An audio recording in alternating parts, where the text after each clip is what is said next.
நம்மை கண்டு இந்தியா பயப்படவில்லை, நம்முடைய தலைமுறையை கண்டு இந்தியா பயப்படவில்லை, நம்முடைய முன்னோர்கள் வரலாற்றை கண்டு, நம்முடைய மொழியை கண்டு இந்தியா பயப்படுகிறது.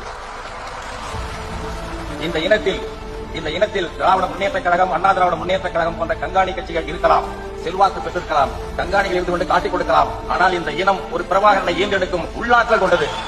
ஆமா, இந்த இனம் ஒரு பிரபாகரனை, ஒரு கிட்டுவை ஈன்றெடுக்கக்கூடிய பொட்டன்சியாலிட்டி, உள்ளாற்றல் கொண்டது என்று இந்திய ஏகாதிபத்தியம் அச்சப்படுகிறது. அதை நினைத்துக் கொள்ளுங்கள். நம்முடைய இனம் உலகத்தில் மூத்த மொழிக்கு சொந்தமான இனம், ஆரியத்தையும் சமஸ்கிருதத்தையும் நீக்கி வைத்து வாழக்கூடிய ஒரு இனம். 2500 ஆண்டுகளுக்கு முன்பு ஆரியர்களை விரட்டி விரட்டி அடித்த ஒரு மன்னன் என்று சங்க தமிழ் ஒருவனுக்கு பட்டம் கொடுக்கிறது.